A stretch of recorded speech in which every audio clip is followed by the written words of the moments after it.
सुप्रभात बच्चों, जैसा कि आप जानते हैं कि आज हम अपनी हिंदी कक्षा के अंतर्गत पाठ 3 के मेरे पिता प्रेमचंद इस पाठ का अध्ययन करने जा रहे हैं। इस पाठ में प्रेमचंद के जीवन के विषय में, उनके व्यक्तित्व के विषय में वर्णन किया गया है। बच्चों, आप जानते हैं कि प्रेमचंद एक बहुत बड़े कथाकार थे। उन्होंने जो भी कहानियाँ हमारे जीवन में और हम तक पहुँचाई हैं, वे सारे हमारे सामाजिक जीवन से, हमारे सामाजिक वातावरण से जुड़ी हुई हैं।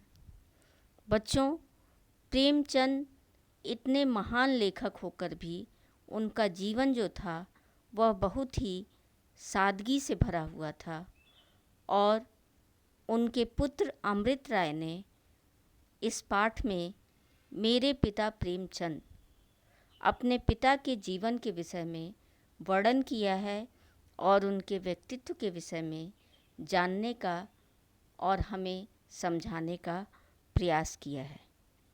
तो आइए हम लोग पाठ की ओर चलते हैं। लेखक परिचय।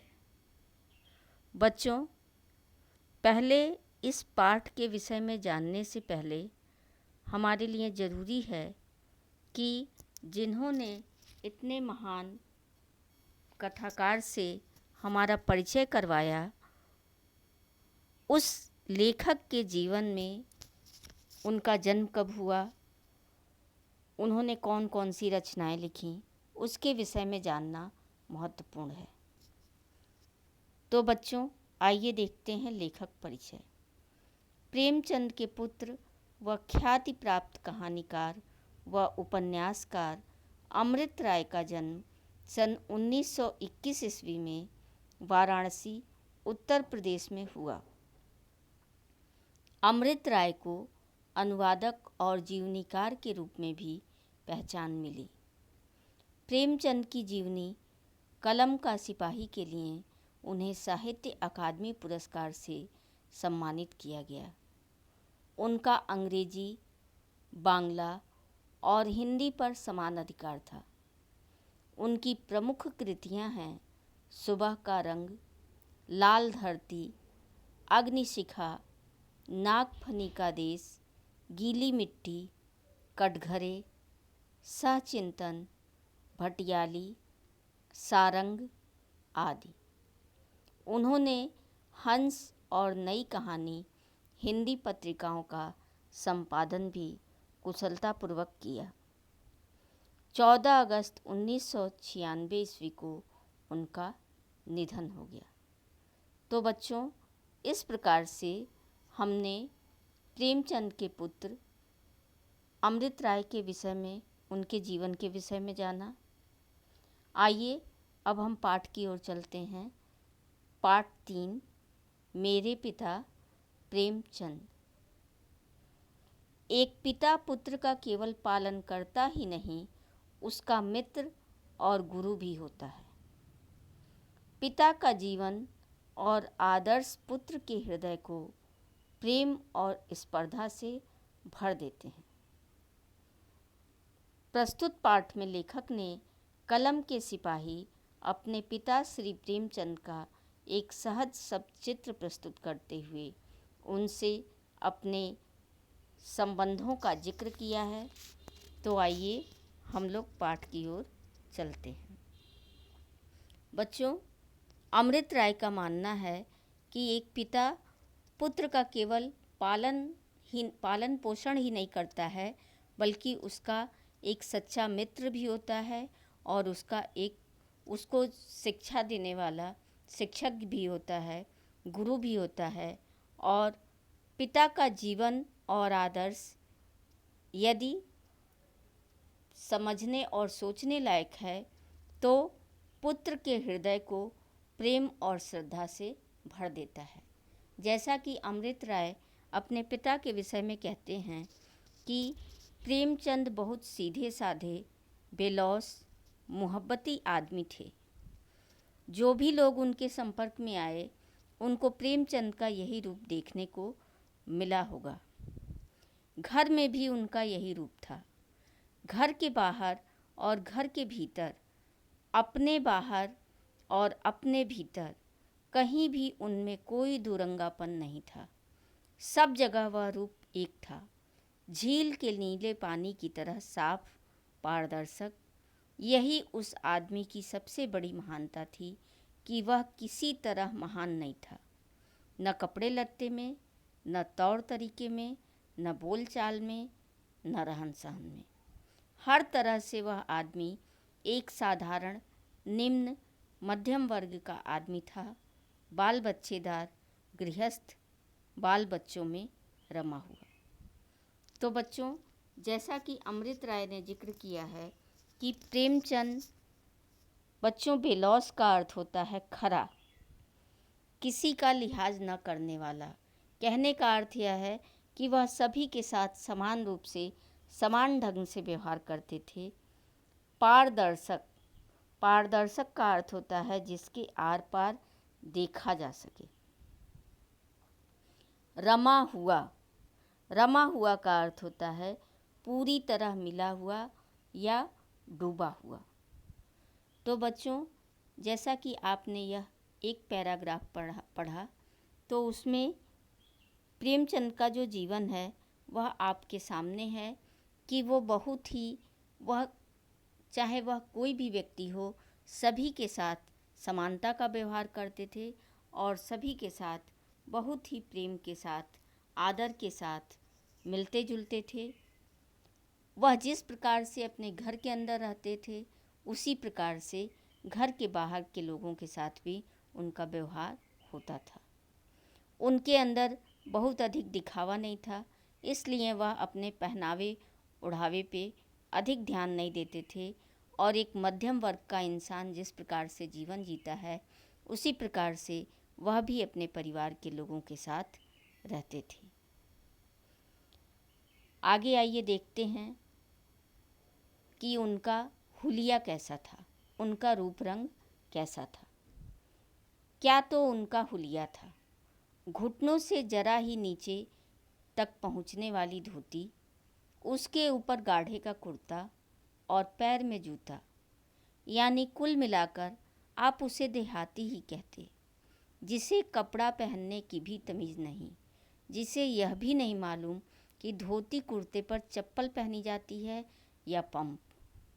मुझे अच्छी तरह याद है कि वर्षों उन्होंने सस्ते के ख्याल से किरमिच का जूता पहना और रंग रोगन का झंझट न रहे, रोज़ रोज़ उस पर सफ़ेदी पोतने की मुसीबत से नजात मिले, इसलिए वह किरमिच का जूता ब्राउन रंग का होता था।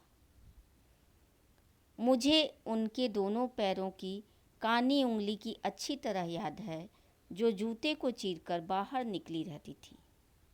बच्चों,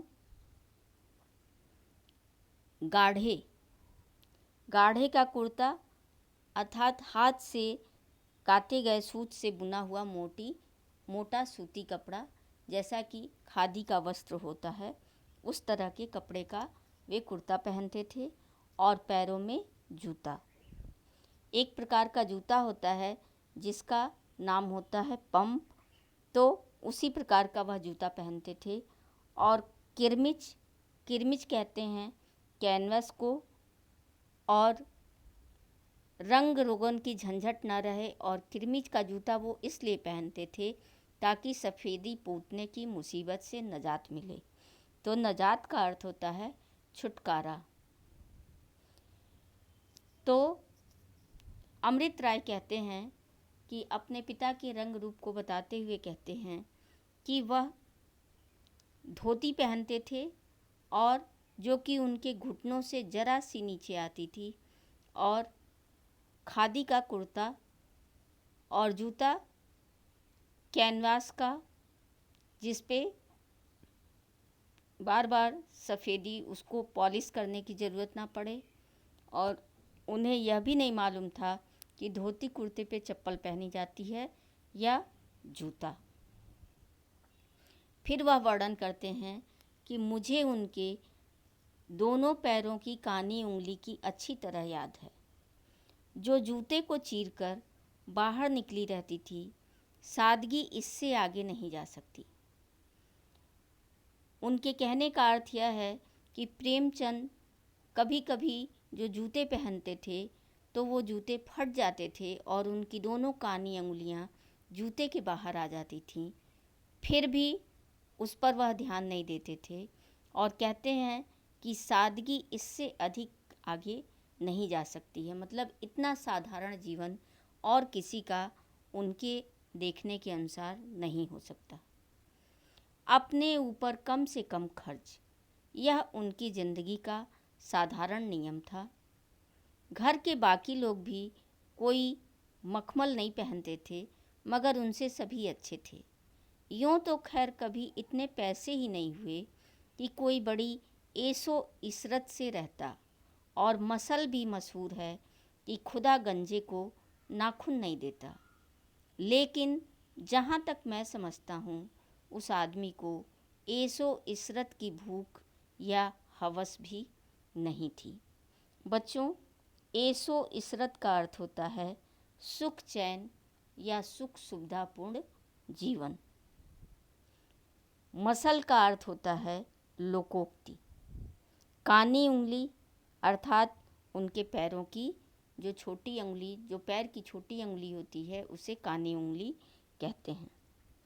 तो यह उनका जीवन उन्होंने इतना सादगी से भरा हुआ उतारा है कि उनके अनुसार इससे अधिक सादगी का जीवन और नहीं हो सकता। और उनके अनुसार क्या, हम लोग भी इस पाठ को पढ़ रहे हैं तो पढ़ने के अनुसार ऐसा प्रतीत होता है कि प्रेमचंद का जीवन बहुत ही अधिक सादगी से भरा हुआ था। उनकी ज़िंदगी में ऐसे मौके आए जबकि ऐशो इशरत की सुनहरी गली उनके लिए खुली हुई थी।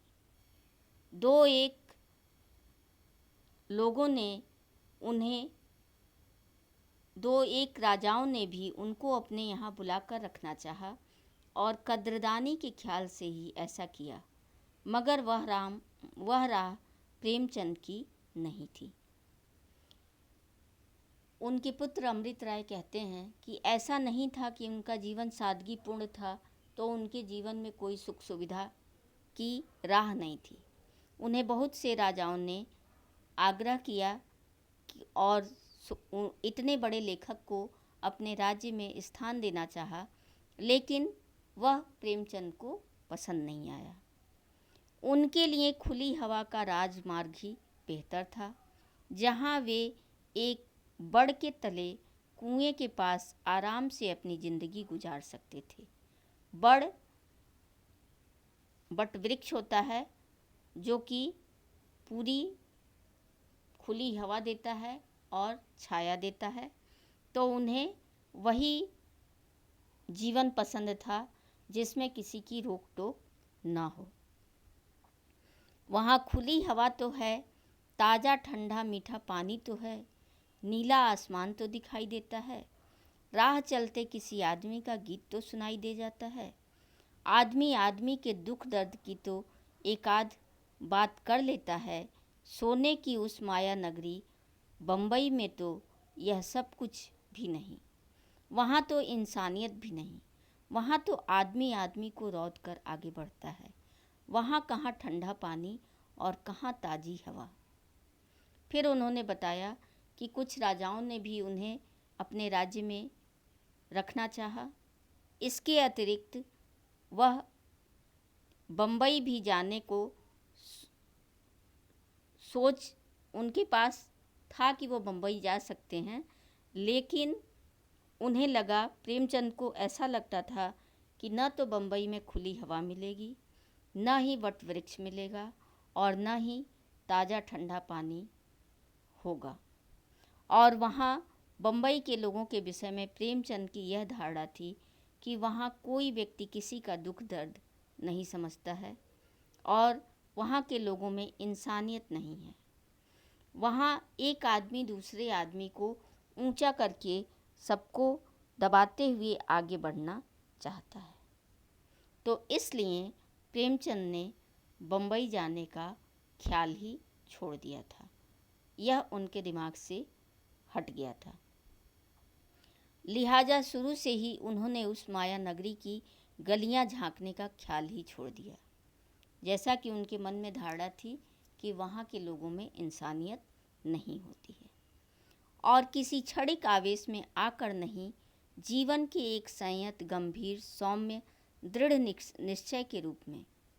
दुनियावी नुक्ते से कोई चाहे तो उन्हें बेवकूफ़ भी कह सकता है, और वे शायद थे भी, वरना अगर उनमें भी दगा फरेब की अकल होती, बहुरूपिया बनने की कला होती, गिरगिट की तरह रंग बदलना आता, अभिनेता की तरह समाज के रंगमंच का उपयोग करने की कला आती, तो निश्चय ही उन्होंने भी अपने झंडे गाड़ दिए होते, 10, 20, 50 लाख की जायदाद खड़ी कर ली होती, और अखबार में उनकी भी छींक का खुलासा निकलता।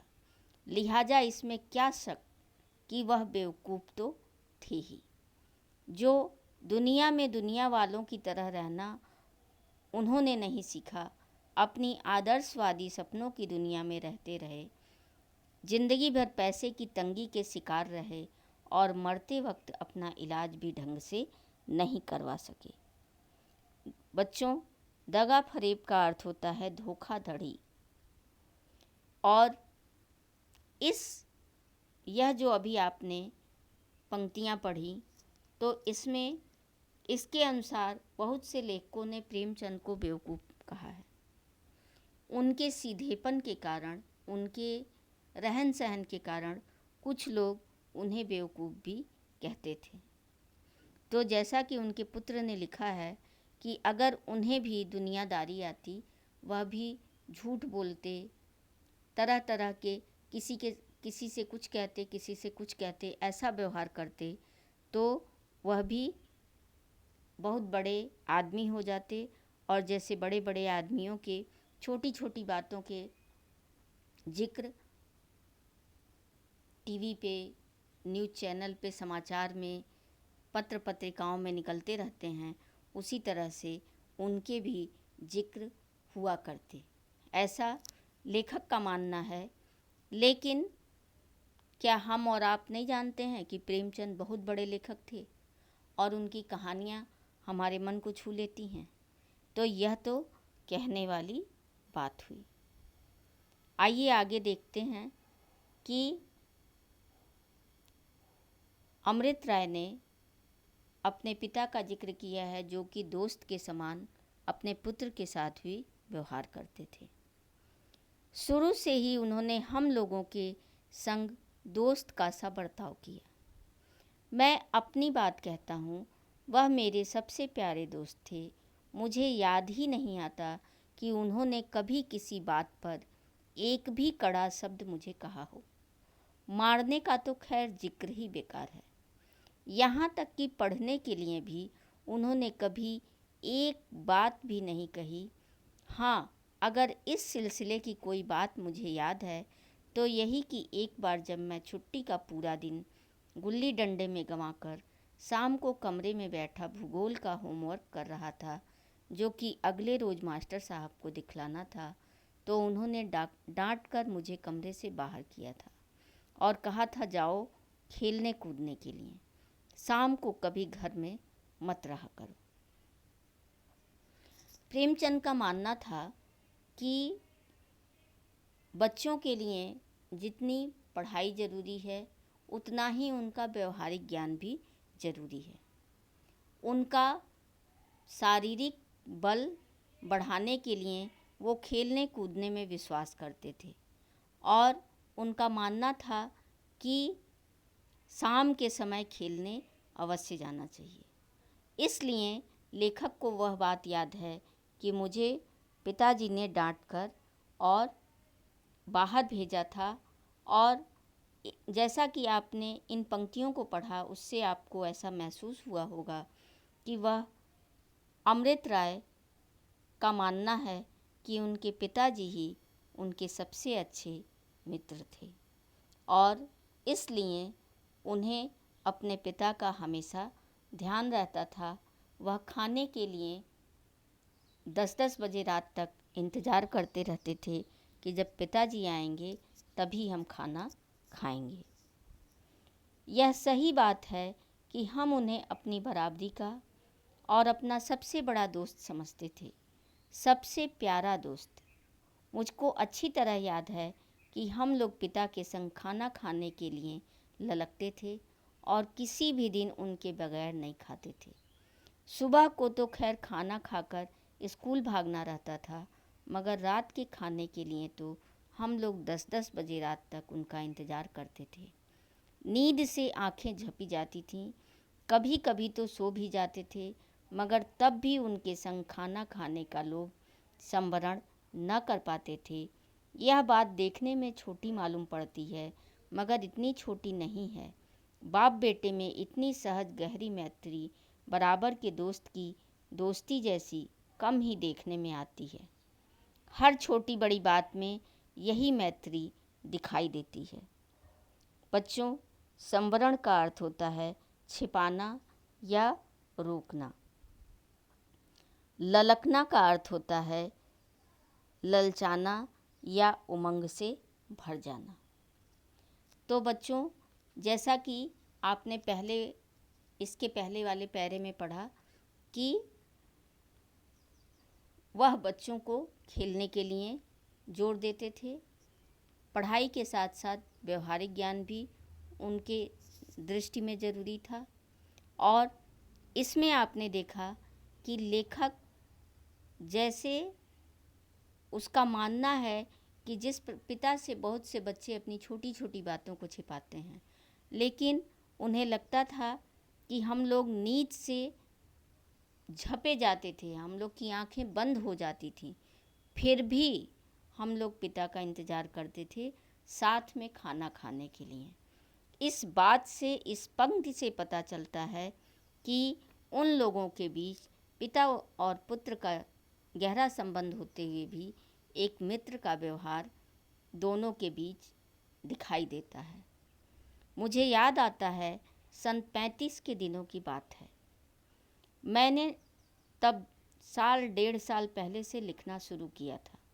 मैं तब इलाहाबाद में रहता था, हाई स्कूल में पढ़ता था और प्रेमचंद बम्बई से लौटकर बनारस आ गए थे। मैंने अपनी एक कहानी पिताजी के पास उनकी राय और सलाह के लिए भेजी। वह कहानी कुछ ऐसी थी जिसमें करुण रस बहाने के उद्देश्य से मैंने अपने सभी प्रधान पात्रों को मौत के घाट उतार दिया था। मृत्यु से अधिक करुण तो कोई चीज़ होती नहीं। अगर करुण रस का पूर्ण परिपाक करना है तो कहानी में 2-4 मौतें तो होनी ही चाहिए। परिपाक का अर्थ होता है पूर्ण विकास। लिहाजा नायक नायिका सब मर गए। पिताजी ने कहानी पढ़कर बड़े दोस्ताना अंदाज में मुझे लिखा कि कहानी तो अच्छी है, बस एक बात है कि इतनी मौतें न हो तो अच्छा, क्योंकि ऐसी कहानियाँ कमज़ोर मानी जाती हैं जिनमें ज़्यादा मौतें होती हैं, बाकी सब बहुत ठीक है। तो इस प्रकार प्रेमचंद ने बहुत ही साधारण तरीके से अपने पुत्र को समझा दिया कि कहानी अच्छी होते हुए भी उसमें करुण रस के रूप में जो तुमने इतनी मौतें दिखाई हैं वो मौतें ना हो तो अच्छा है और बाकी सब ठीक है। इस घटना का उल्लेख मैंने यह बताने के लिए किया कि आपको मालूम हो कि छोटे से छोटे लेखक से भी वे बराबरी की सतह पर उतरकर बात करते थे। हिमालय की ऊंचाई से बात करना उन्हें आता ही नहीं था, वे तो आपके होकर घुल मिलकर ही आपसे बात कर सकते थे। प्रेमचंद एक गहरे दोस्त की तरह, साथी की तरह नए लेखक के हाथ में हाथ देकर उसे अच्छा लिखना, आगे बढ़ना सिखाते थे और मुक्त हृदय से नए लेखक की प्रशंसा करते थे, जिससे उसका उत्साह बढ़ता था। मेरे जीवन का तो यह कठोरतम दुर्भाग्य है कि उनसे कुछ सीखने के काबिल हुआ, तभी वे मुझसे अलग हो गए। तो बच्चों, आपने देखा कि उनके पुत्र अमृत राय का कहना था कि वह चाहे बड़ा से बड़ा लेखक हो या छोटा से छोटा लेखक हो, कोई भी व्यक्ति हो, सभी के साथ वह इस प्रकार घुल मिलकर बात करते थे कि कभी ऐसा प्रतीत ही नहीं हुआ कि इतने महान लेखक के अंदर इतनी भावनाएं भरी हुई हैं और कभी अहंकार उनको छू भी न सका। और सभी को वो आगे बढ़ने के लिए प्रेरित करते थे, उनकी प्रशंसा करते थे। कभी उनके अंदर घृणा की भावना या द्वेष की भावना नहीं आई। और इस प्रकार से अमृत राय को ऐसा लगता है कि उनके साथ उनका पिता का जीवन बहुत ही कम दिन का रहा और वे उनसे दूर हो गए। कितने सुंदर अनमोल बोल हैं कि पिता प्रकृति का दिया हुआ महाजन है। पिता प्रकृति का दिया हुआ महाजन है। आइए अब शब्दकोश की ओर चलते हैं। बेलौस, खरा, किसी का लिहाज न करने वाला, पारदर्शक, जिसके आर पार देखा जा सके, रमा हुआ, पूरी तरह मिला हुआ या डूबा हुआ, गाढ़े, हाथ से काटे गए सूत से बुना हुआ मोटी सूती कपड़ा, पंप, एक प्रकार का जूता, किरमिच, कैनवास, नजात, छुटकारा मिले, ऐसो इसरत, सुख चैन या सुख सुविधापूर्ण, मसल, लोकोक्ति, कानी उंगली, सबसे छोटी उंगली, संयत, नियंत्रित, दगा फरेब, धोखाधड़ी, संवरण, छिपाना या रुकना, ललकना, ललचना, उमंग से भर जाना, परिपाक, पूर्ण विकास। तो बच्चों, इस प्रकार से आपका यह पाठ संपन्न हुआ। आशा करती हूँ कि आपको यह पाठ भली प्रकार से समझ में आया होगा और आप एक बहुत बड़े लेखक प्रेमचंद के जीवन से परिचित हो सके होंगे। बच्चों, मैं आशा करती हूँ कि आप सभी स्वस्थ प्रसन्न होंगे और आप इस पाठ को पुनः दोहराने का प्रयास करेंगे। धन्यवाद।